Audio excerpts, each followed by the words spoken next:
안녕하십니까. 제가 이 북악센터에 한 2년 됐습니까? 여기 메시지 전한 지가. 근데 오늘은 요한복음 20장 1절부터 29절 부활하신 예수님 부활신앙에 대해서 전하고자 합니다. 우리가 이 부활신앙은 굉장히 중요합니다. 어떻게 보면은 이 고린도전서 15장에 있는 것 같이 예수 그리스도의 부활이 없으면 모든 것이 다 헛되고 십자가로 끝나면은 실패고 우리는 가장 불쌍한 사람이라겠습니다. 그러나 예수님께서 부활하심으로써 우리는 이 사죄의 은혜가 확정이 되고 또 이 하늘나라에 가서 하나님과 영광 가운데서 참여할 수 있는 은혜를 주시고 또 이 땅에서도 부활의 권세에 짓눌리지 않고 행복한 인생을 살 수 있기 때문에 부활신앙이 매우 중요합니다. 오늘 메시지 제목은 부활하신 예수님입니다. 말씀은 요한복음 20장 1절부터 29절이고 요절은 21절입니다. 요절 말씀을 다 같이 한번 읽겠습니다. 21절 시작. 예수께서 또 이르시되 너에게 평강이 있을지어다. 아버지께서 나를 사랑한 것 같이 나도 너희를 보내노라.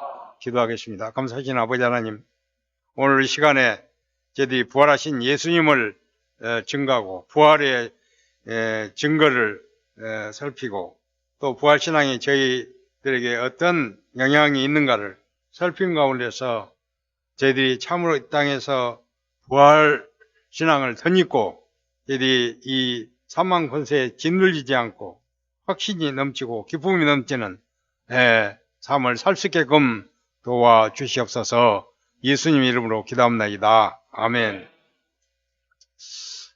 제가 말씀을 전하기 전에 질문을 우리 성마태 목자에게 한번 서시기 바랍니다.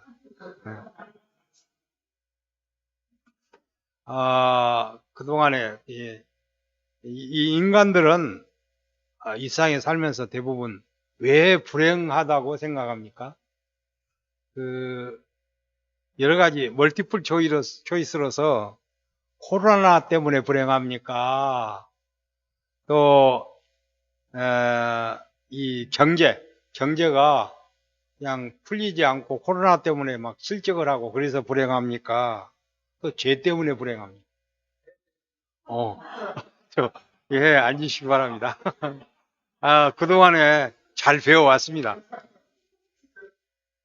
우리가 이 땅에서 인간들이 왜 불행한가? 제가 옛날에 예수님 믿기 전에는 도서관에서 책 읽기를 좋아했습니다. 특히 제 인생의 목적은 이 소크라테스와 같이 행복이다 그렇게 정하고 행복론 책을 있는 대로 다 읽었습니다. 도서관에 가서, 그러니까 대학 도서관에 가서.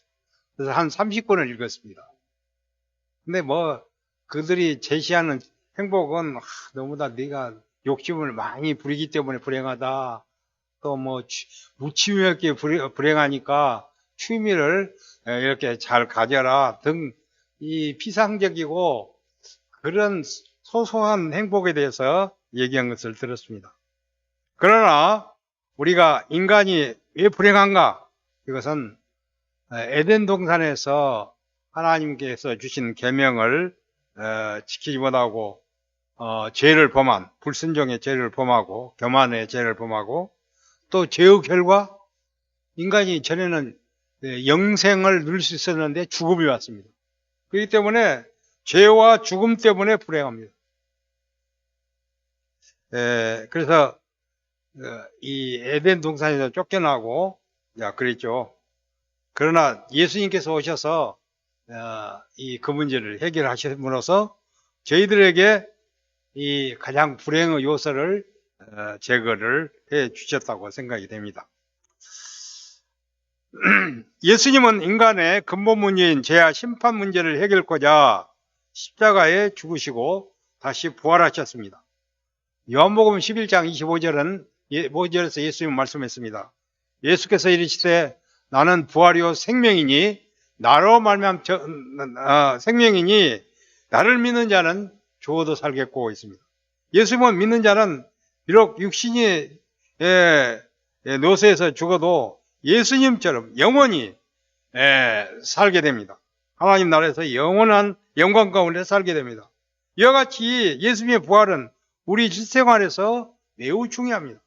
이 세상에서 온전한 부활성을 가진 사람은 가진 인간들은 불행하게 하는 원인은 사망 권세인 절망과 두려움과 불안과 허무와 슬픔과 운명주의 또 눈물 이런 것을 극복할 수가 있습니다.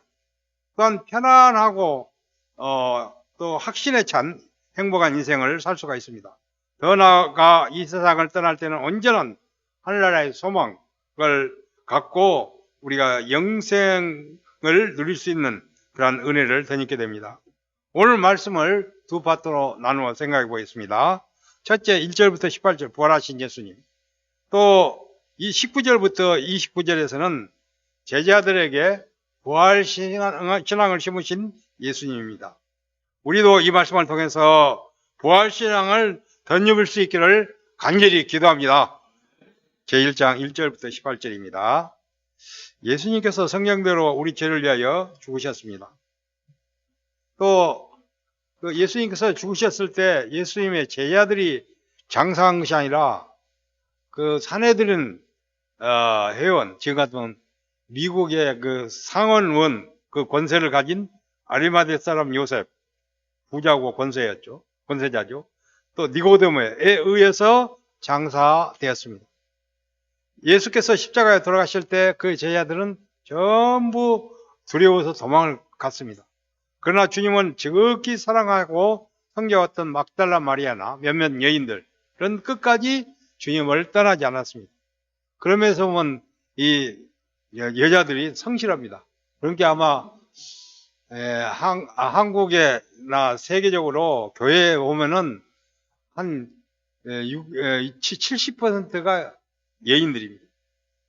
막달라 마리아는 예수님을 통해서 일곱 귀신의 병에서 나음을 받았고 예수님의 말씀을 통해서 사제 은혜를 덧입고 예수님의 말씀을 통해서 영적으로 성장해서 하늘나라의 소망을 갖는 은혜를 덧입었습니다. 그녀는 주님에 대한 감사함이 매우 뜨거웠습니다. 막달라 마리아는 안식의 첫날 이른 아침 어두울 때 예수님께서 돌아가신 후 어두울 때 예수님의 무덤에 혼자 이렇게 왔었습니다. 이 성경에 보면 그녀는 살아가는 예수님의 시체에 자신이 할 수 있는 최대의 헌신을 드리고자 했습니다. 아마 이 향을 그 시체에 발라드리는 것이었겠죠. 아직 새벽 어두운 때라 여자의 몸으로 무서웠지만은 예수님의 무덤에 도착을 했습니다. 그런데 그녀는 무덤에서 무엇 때문에 놀랐습니까? 여기 19절 1절을 한번 보겠습니다. 1절 하반부 무덤에 와서 그 다음에 읽겠습니다. 시작. 돌이 무덤에서 옮겨진 것을 보고. 아니 돌이 무덤에서 우리 한국식으로 생각하면 돌이 있다가 옮겨지기도 하고 그럴 것인데 왜 돌이 옮겨진 것을 보고 그렇게 놀랐을까요? 이는 그 당시 그 유대 장례 그 무덤의 문화가 한국과 달랐기 때문입니다. 유대 문화는 굴이라든가 동굴에 고조 할아버지, 증조 할아버지, 할아버지, 아버지 그렇게 차례대로 이렇게 쫙 시체가 있습니다. 그와 같이 그리고 이제 이 무덤 굴이 아니면 이런 집을 지어가지고 이렇게 이 완전하게 캄캄하게 해서 좀 지하같이 지어가지고 거기에 무덤으로 삼고 그렇게 하고 있는 것을 볼 수가 있었습니다. 그런데 그 입구는 여기 같이 쇠문으로 해갖고 키를 잠그면 될 것인데 그 당시에는 그런 문화가 없었죠. 그래서 아주 무거운 돌로 그 무덤을 막았습니다. 그런데 예수님의 무덤은 특별하게 제자들이 와서 그 유대 종교 지도자들이 예수님이 죽으면 3일 만에 부활한다고 예언을 했는데, 만일 제자들이 그냥 그 무덤에 있는 시체를 돌려다가 다른 데다 놔두고는 부활했다고 그렇게 악선전할 테니까 무덤을 굳게 이렇게 돌로 큰 것을 막고, 그 다음에 빌라도가 인봉을 얻어냈습니다. 거기다 도장을 찍어서 이렇게 보로해가지고 거기에 손을 댄 자는 전부 감옥에 간다고 그렇게 했습니다. 그리고 일개 중대의 병력을 지키도록 했습니다. 그 무덤을. 그런데 이제 그 마태복음에 그렇게 되어 있습니다. 그런데 그 무덤의 입구를 막았던 돌이 옮겨져 있었기 때문입니다. 그 당시 아까 말씀드린 대로 그 무덤에는 그 입구에 어떻게 문을 해놓으면 큰 돌로 그 무덤을 막아서 6명 이상의 장정들이 힘을 합해서 힘을 써야 겨우 그 돌을 옮길 수 있었다고 했습니다. 이 장면을 보고 막달라 마리아는 곧바로 예수님의 사도들이 있는 곳으로 갔습니다. 마가 다락방이었죠. 베드로와 요한에게 달려갔습니다. 사람들이 우리 주님을 무덤에서 빼갔어요. 그런데 그들이 주님을 가져다가 어디에 두었는지 모르겠어요 라고 슬퍼하며 그냥 가서 그런 보고를 했습니다. 마리아는 주님의 시체를 누가 도둑질하여 옮겨간 것으로 오해를 했습니다. 이 놀라운 소식을 들은 베드로와 요한은, 아니 우리 주님, 사부님의 시체를 누가 도둑질해 갔다니 그냥 깜짝 놀랐습니다. 곧장 무덤을 향해서 이 마라톤을 했습니다. 요한이 젊었기 때문에 마라톤을 해서 더 빨리 무덤에 베드로보다 도착했습니다. 그는 침착하게 몸을 굽혀 세마포가 놓인 것을 목격을 했습니다. 그러나 무덤 안에 들어가지는 아니었다 있습니다. 이때 시몬 베드로가 뒤따라서 와서 담대하게 무덤으로 쑥 들어갔습니다. 들어가서 봤습니다. 그런데 베드로는 무덤에서 또 무엇을 목격했습니까? 어디 6절, 7절을 보겠습니다. 6절, 7절. 6절을 먼저 읽겠습니다. 시작.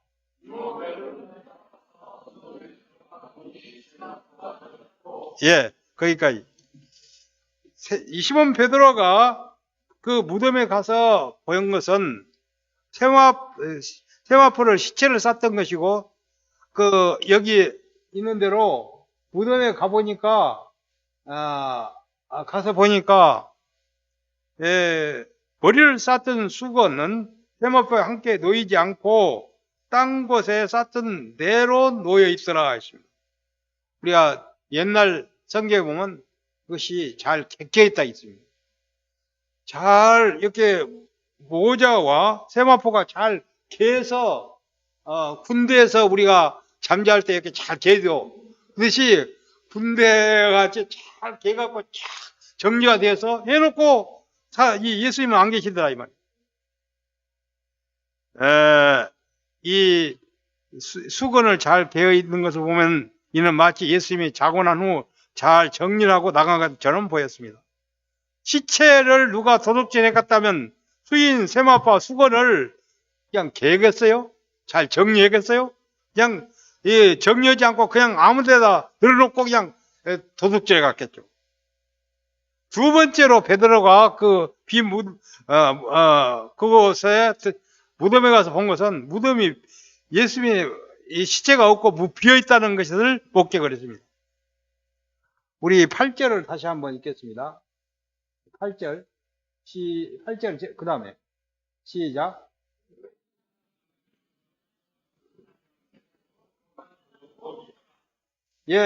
그때야 무덤에 먼저 갔던 그 다른 제자들도 보고 믿었다. 무엇을 믿는 거는 무덤이 비어 있다는 것입니다. 예수님의 시체가 없다는 것을 믿게 되었습니다.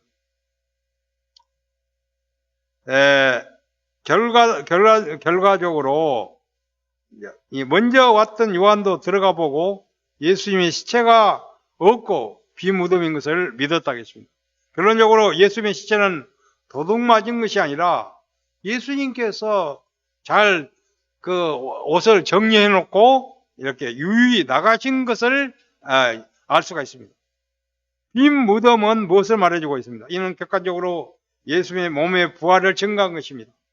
그들은 그 9절에 분명하게 그들은 성경에 그가 죽은 자 가운데서 다시 살아나야 하리라 하는 말씀을 아직 주목도 안 했고 기억하지 못했습니다.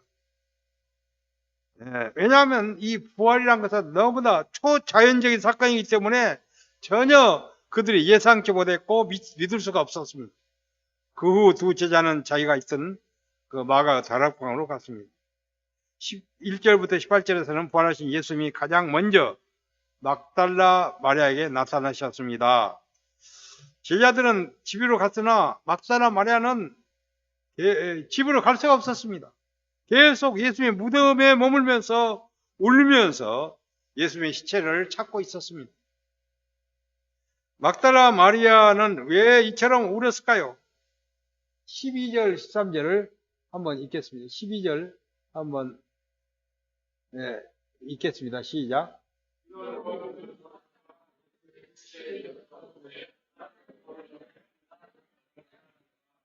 또 13절 시작.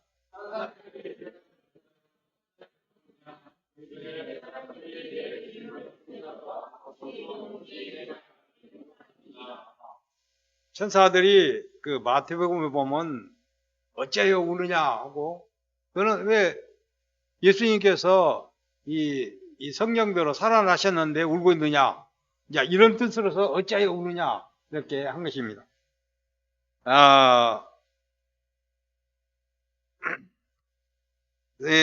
사람들이 그가 대답하기를 이르되 사람들이 내 주님을 옮겨다가 어디에 두는지 내가 알지 못하기 때문에 이렇게 울고 있다 했습니다. 마리아는 자신의 순종과 헌신의 대상을 잃었기 때문에 슬픔 가운데서 마음을 잡을 수 없어서 울고 있었습니다. 여러분들이 알기보다는 그 사건이 1983년, 여러분들이 태어나지 않은 분들이 많이 있을 것입니다. 9월 1일에 칼 007기가 미국 뉴욕에서 알래스카를 거쳐서 북해도 근방해서 그 다음에 울라디포스토 그 해안으로 내려와서 이제 서울로 오게끔 그 비행 코스를 타고 오다가 소련에서 그 당시 소비에트에서 볼 때는 자기 영국을 침입했다 해서 그들이 그 당시 무력을 굉장히 자랑하고 있었습니다. 미사일로 칼 007을 적주시켰습니다. 그 결과 269명이 사망을 했고 그 중에 미국의 하원 의원 한 명도 사망을 했습니다. 그 유가족들은 너무 다 안타까웠습니다. 그래서 배를 타고 그 현장에 가서 혹시 그 시체의 무슨 증거라든가 시체의 일부라도 혹시라도 찾고자 그 비행기가 추락한 장소를 가봤습니다.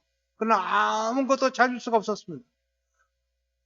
그들은 시체를 찾지 못하게 되자, 아무것도 증거도 찾지 못하게 되자 마음이 허무하고 슬펐다고 했습니다. 그 후 수년 동안 마음의 안정을 찾을 수가 없다고 고통을 호소했습니다. 이처럼 인간은 자기가 사랑하고 헌신할 수 있는 대상을 잃을 때 더 슬퍼하게 되고 허전함과 고통 가운데서 마음을 잡지 못하고 방황한다고 했습니다. 마리아도 이런 케이스입니다. 마리아도 마지막 자기의 헌신 대상인 살아가는 주님을 잃고 그 시체마저 찾지 못했을 때 슬픔과 허무함으로 마음이 심히 슬펐고 방황하게 되었습니다. 그래서 계속 울고 있었던 것입니다.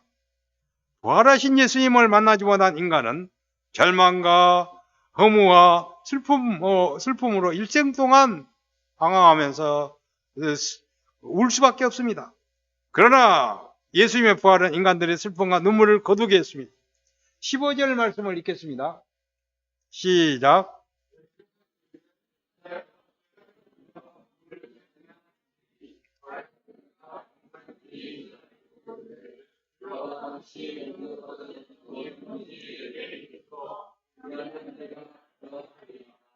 막달라 마리아는 무덤 관리인이 인 줄 알았습니다. 그게 그 예수님이 나타나서 물은데, 무덤 관리인이 그 당시에는 저주스러운 십자가형을 받았던 예수님의 시체를 아리마대 요셉의 좋은 무덤에 장사된 것이 합당치 않다고 여겨서 예수님의 시체를 나쁜 묘지로 옮긴 것으로 오해를 한 것 같습니다.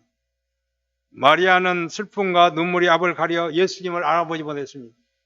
오히려 동산직인 줄 알고, 주여 당신이 옮겨갔거든 어디 두었는지 내게 이르소서, 그러면 내가 가져가리이다. 주님의 시체를 가져갔다고 했습니다. 새벽 산길에 연약한 여성이 남자의 시체를 어떻게 운반해 가겠다는 것입니까? 결국 마리아는 어떻게 부활하신 예수님을 만나게 되었습니까? 16절 말씀을 다 같이 한번 읽겠습니다. 시작.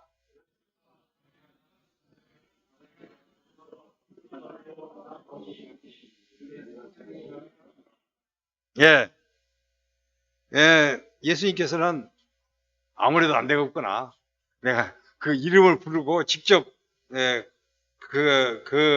그와 만나야겠구나 생각하고, 마리아야 하고 낮은 음성으로, 그 낯익은 음성으로 그 이름을 불렀던 것입니다. 그 음성은, 주님의 음성은 평소에 마리아와 모든 제자들과 이야기했던 그 음성이었습니다. 예수님께서 살아계실 때와 똑같은 음성으로 마리아야. 그때 마리아는 예수님인 줄 바로 알았습니다. 동산직인 것으로 오해하고 있을 때 예수님은 마리아의 이름을 불러주었습니다. 여기서 주님의 깊은 사랑을 볼 수가 있습니다. 내가 주님을 바로 알지 못하고 있을 때 주님은 꼭 찾아와서 우리 이름을 부릅니다. 또 우리가 진리를 발견하지 못하고 있을 때 주님은 우리를 부르십니다. 마리아는 이제 예수님을 만나고 울음이 그치고 절망과 슬픔이 사라지게 되었습니다. 그녀의 심령은 무겁고 어둠컴컴한 이른 새벽이 지나갔습니다. 광명한 태양이 떠오르고 있었습니다. 기쁨과 사랑이 그녀의 심령이 넘치게 되었습니다. 예수님을 붙잡고 그간에 하소연을 하고 싶었던 것입니다. 너무나 반가워서 예수님의 옷을 붙잡고자 했는데 예수님께서 마리아의 손을 막으면서 다음과 같이 말했습니다. 17절을 읽겠습니다. 시작.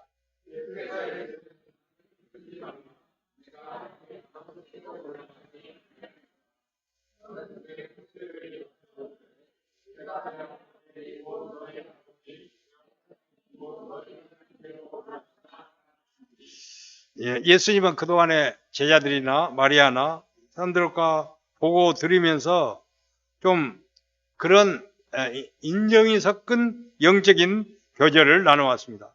그러나 예수님께서 부활하신 후는 새로운 관계성을 갖기를 원했습니다. 영적이고 신앙적인 관계성을 갖고자 분명히 했습니다. 주님은 자신의 죽음으로 울며 방황하고 있던 막달라 마리아에게 부활 신앙을 심고자 했던 것입니다. 주님은 친히 부활하신 몸을 마리아에게 보여주셨습니다. 친히 과거 평소 때 음성으로 마리아야 하고 불러주었습니다. 더 나아가 다른 제자들에게 주님의 부활의 소식을 전하도록 사명을 주었습니다. 막달라 마리아는 제자들에게 바로 달려갔습니다. 그리고 주께서 이렇게 말씀하셨다고 전달을 했습니다. 마리아는 제자들에게 처음으로 예수님의 부활의 목격자로서 부활의 증인이 되었습니다. 그녀가 7 귀신 들린 여인이었으나 이제는 주님을 지극히 사랑하는 자로 변화되어서 주님의 영광스러운 부활의 첫 증인이 되었습니다. 그리스도의 부활은 마리아와 같이 우리 개개인의 신앙의 근거가 됩니다. 우리에게 각각 자기 나름대로 신앙과 동기와 목적이 있을 수가 있습니다. 그러나 우리의 신앙적인 공통적이고 궁극적인 목적은 확실한 부활신앙입니다. 우리 인생의 모든 문제는 부활의 비단에서 다 해결받을 수가 있습니다. 제2장 제자들에게 부활신앙을 심으신 예수님 19절부터 29절입니다. 먼저 19절부터 23절에서는 11 제자에게 나타나신 예수님을 볼 수가 있습니다. 그 당시 예수님의 제자들의 영적인 상태가 어땠습니까? 여기 19절 말씀을 한번 다 같이 읽어보겠습니다. 시작.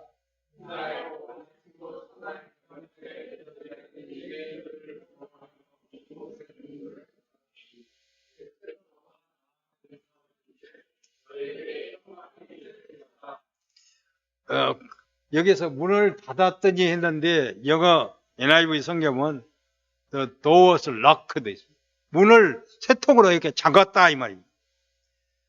예수께서 십자가상에서 처절하게 사형 집행을 당하고 장사됐다는 소식을 들은 예수님의 제자들은 마음이 움츠러들었습니다. 자기들도 예수님처럼 사형 집행을 당할까 심히 두려워서 문을 잠그고 부들부들 떨고 숨어 있었습니다. 제자들은 자기의 스승인 예수님이 죄 없이 유대인들에게 체포되고 고소당하고 사형 선고를 받고 십자가에 피 흘리며 돌아가신 모습을 생생하게 기억하고 있습니다. 주님의 발자취를 따르고 있는 자기들도 주님의 뒤를 따라서 체포되고 십자가에 죽지 않을까 두려움으로 문을 잠그고 벌벌 떨고 있었던 것입니다.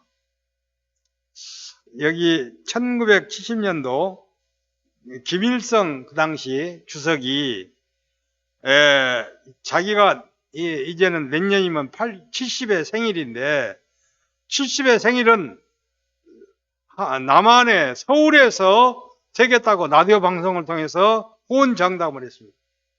그 말은 뭔 말이고는 남한을 무력으로 밀고 들어가서 망한을 완전히 그냥 통일을 무력 남침을 해가지고 서울에서 생일 잔치를 하겠다고 호언장담을 했습니다. 그때 많은 한국인들은 또 전쟁이 나지 않을까 두려워 떨었습니다. 상당수가 이민을 신청을 했습니다. 제가 아는 어느 침례교 장로님은 볼리비아로 그냥 아이고 공산 나기 싫다고 볼리비아로 갔습니다. 근데 한 5년 후에 봤더니 그쪽에서 공산당이 더 많아가지고 그냥 고통을 받는다고 그런 얘기 있습니다. 몇 년 전에 북한이 핵을 가진 후에는 북한이 미사일로 장사포로 남한을 불바다로 만들 수 있다고 공갈을 치면서 자기들 요구를 들어달라고 했습니다. 그때 말은 안 했지만 많은 사람들이 속으로 은근히 두려웠다고 했습니다. 코로나 시국에 코로나에 걸려서 합병증이 걸려 죽지 않을까, 코로나로 죽지 않을까. 오늘날 또 이 지성인들은 대학에 들어가도 코로나 시국에 졸업을 해도 취직이 되지 않을까 두려워하고 있습니다. 졸업한 후에 실업자가 되어 굶어 죽지 않을까 두려워하고 있습니다. 우리 성마태 목사님 다시 한번 서주시기 바랍니다. 요즘에는 메시지가 이렇게 질문하고 대답하고 그런 식으로 대화식으로 하는 것이 현대의 메시지입니다. 이 세상 사람들이 가장 두려워하는 것이 무엇이죠? 아까 내가 말씀드린 대로 한국에서 지금 현재 보면 코로나입니까? 실직입니까? 또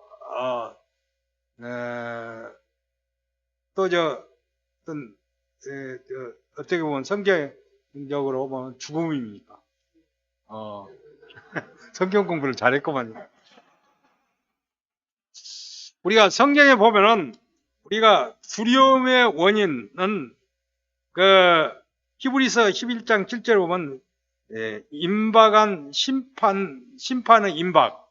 그 심판을 받으면 죽을까? 죄를 죽을까 두려우고 또 박해. 마가복음 13장 19절에 보면 박해 받아서 죽지 않을까 두려우고 전쟁. 에스겔서 21장 12절에 보면 전쟁을 해서 죽지 않을까. 그래서 전쟁을 두려운 것입니다. 그래서 인간들이 가장 두려운 것은 죽음이라고 했습니다. 근데 가장 두려운 것은 경제적인 것 아닌가, 또 이 코로나 아닌가, 또 뭐 여러 가지로 이렇게 생각할 수 있지만은 이 정신학 이 학자들 그 책에 보면은 가장 두려움의 원흉은 죽음이라고 했습니다.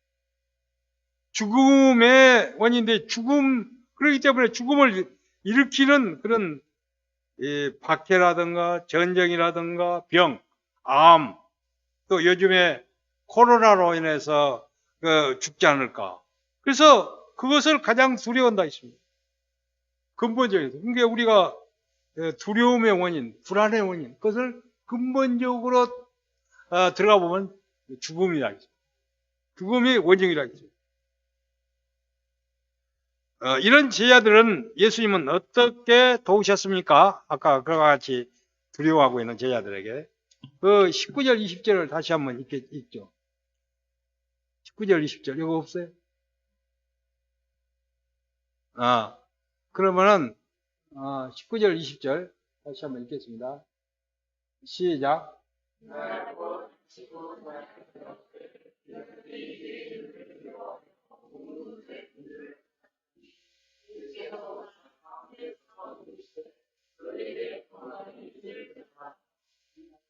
20절.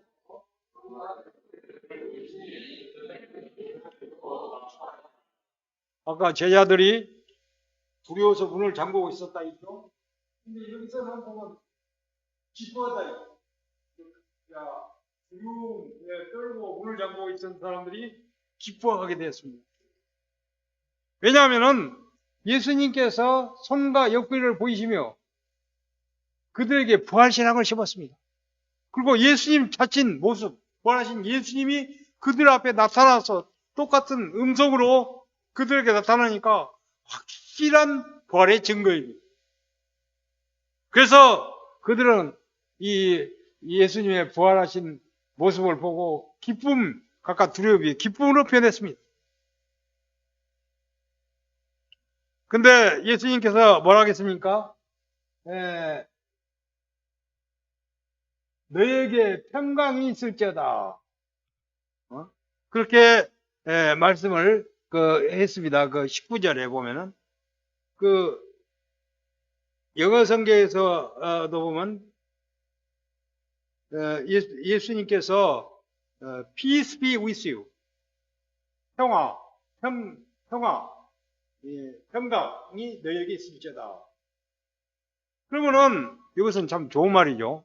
되게 인사에도 많이 하죠. 주님께서 주시는 평강은 세상에 주는 평강과 다르다 하겠습니다. 우리 요한복음에 그렇게 돼 있죠.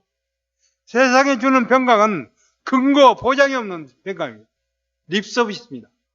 평강하십시오. 살롬, 립서비스입니다. 그러나 예수님께서 주시는 평강은 보장이 없는 영원한 평강입니다.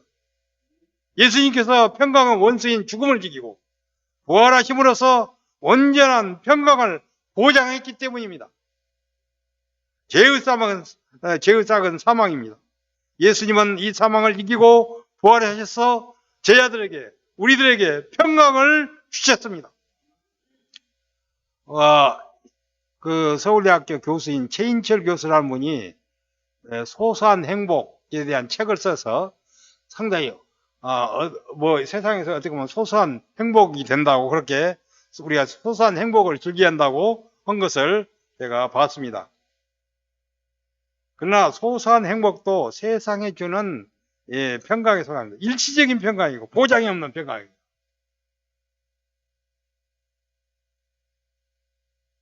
우리가 신앙생활을 하지만 아직 두려움과 절망감이 남아있다면 현재 온전한 부활신앙을 현재 갖고 있다고 할 수가 없습니다.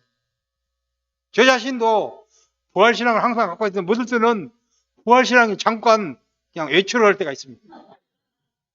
그때는 두려움이 옵니다. 그러나 우리가 항상 기도하고 확실하게 부활신앙을 새롭게 새롭게 해서 부활신앙을 삼으면은 이 예수님이나 나중에 부활하신 그 사도행전에 나오는 제자들, 베드로나 요한과 같이 담대하고 두려움이 없습니다. 제자들은 부활하신 예수님을 만난 후 두려움과 슬픔이 사라지고 점차 평강과 희망이 솟구치기 시작했습니다. 다음으로 부활하신 예수님은 방향을 잃은 제자들에게 무슨 방향을 주셨습니까? 21절 요절입니다. 다 같이 읽겠습니다. 시작.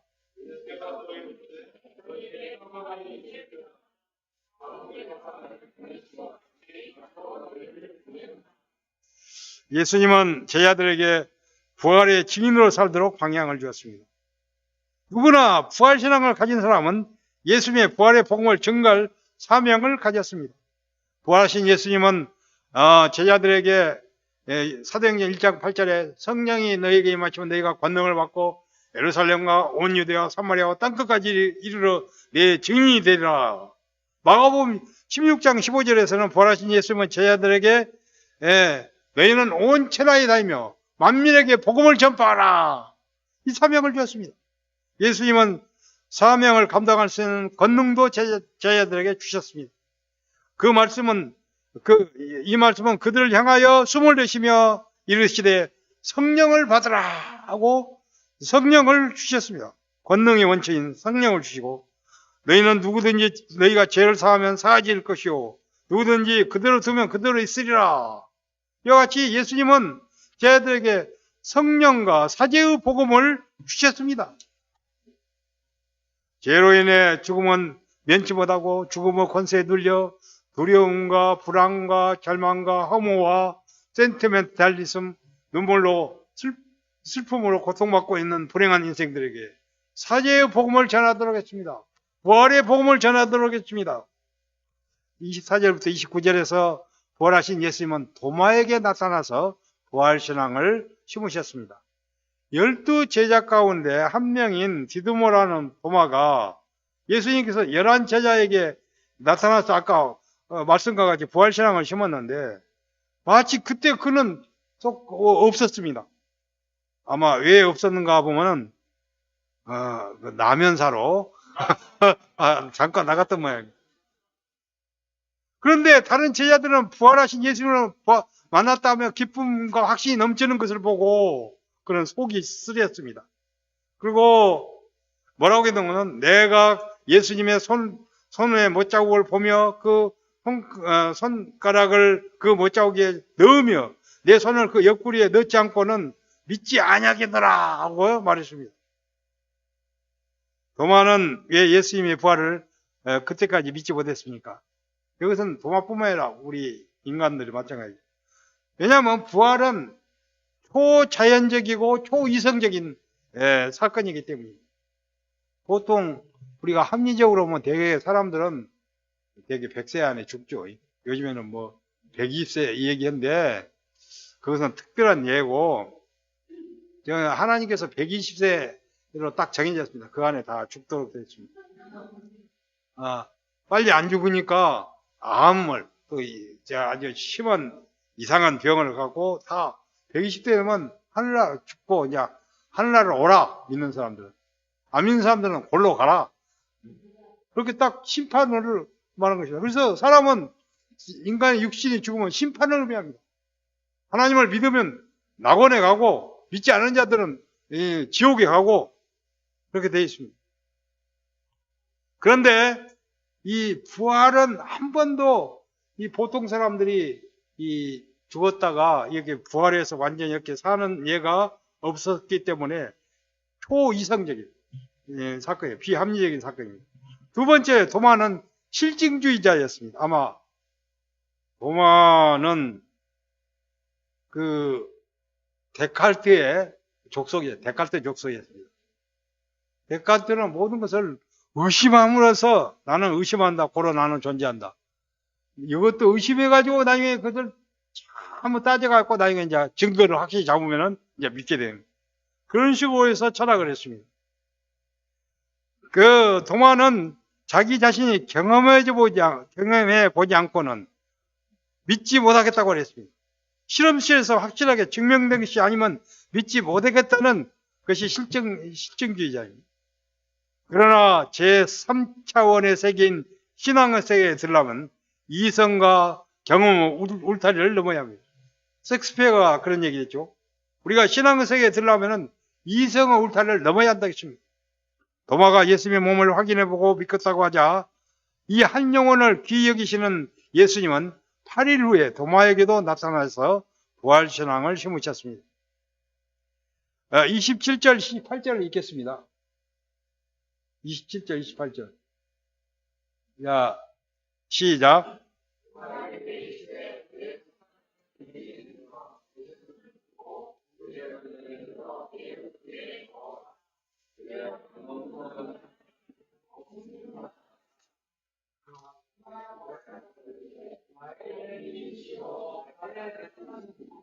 예, 거기를 그대로 놔두세요. 나중에 좀 나오니까.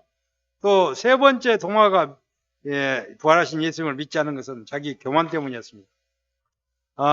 도마는 11명이 다른 제자들과 똑같은 대우를 받고자 하는 교만이 있었습니다. 부활하신 예수님이 11명의 제자에게 오셨을 때 왜 도마만 그 자리에 없었는지 아까 말씀드린 대로 잠깐 바깥에 나갔었죠. 오늘날에도 많은 지성인들이 자신의 교만 때문에 예수님을 믿지 못하고 있습니다. 이렇게 교만하게 구는 도마에게 대해서 예수님은 괘씸하게 생각하고 그냥 방치해버릴 수도 있었습니다. 그러나 주님은 도마 한 사람의 영혼을 매우 귀히 여기시는 선한 목자였습니다. 그로부터 8일 후 예수께서 다시 도마 한 사람에게 나타나셔서 부활신앙을 심으셨습니다. 그때 도마가 믿음 없는 자가 되어가고 있기 때문이었습니다. 예수님께서 그를 신방하여서 옆구리를 만져보도록 하고 또 확신 있게 부활신앙을 갖도록 도우셨습니다. 그때 도마가 28절을 다시 한번 읽겠습니다. 시작.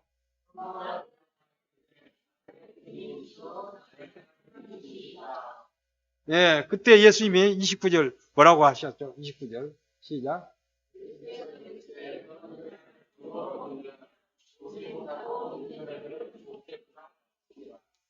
예, 우리도 거기에 속하죠.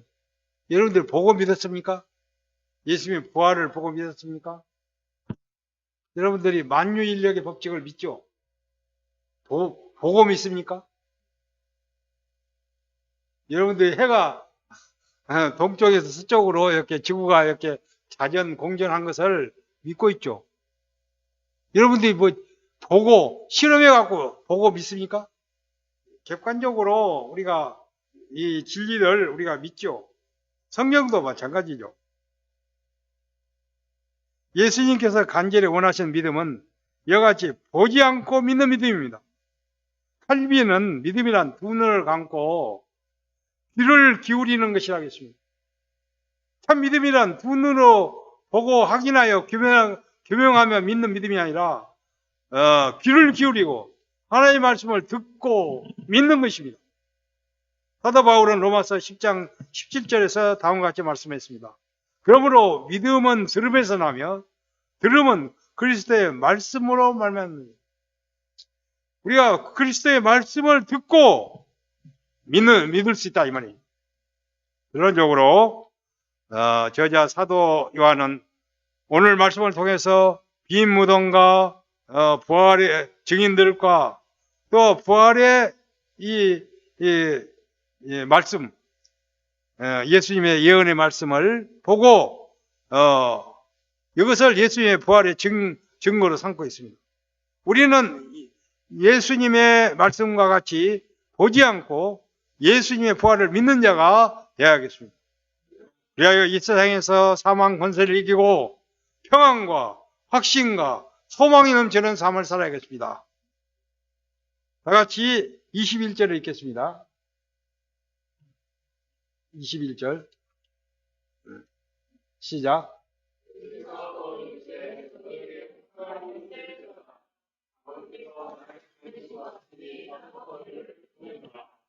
기도하겠습니다. 감사하신 아버지 하나님, 저희들은 이 사망의 음침한 골짜기와 같은 이 세상에 살고 있습니다. 특히 코로나로 이 두려움 가운데 두려움의 동산이 된 이 세상에 살고 있습니다. 오늘날 지구촌이 이 코로나의 홍수 가운데 모든 사람들이 빠져서 허우적거리고 있습니다.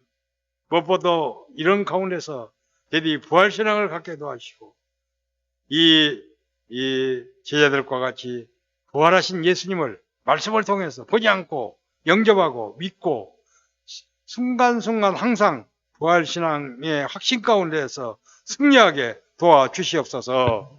예수님 이름으로 기도합나이다. 아멘.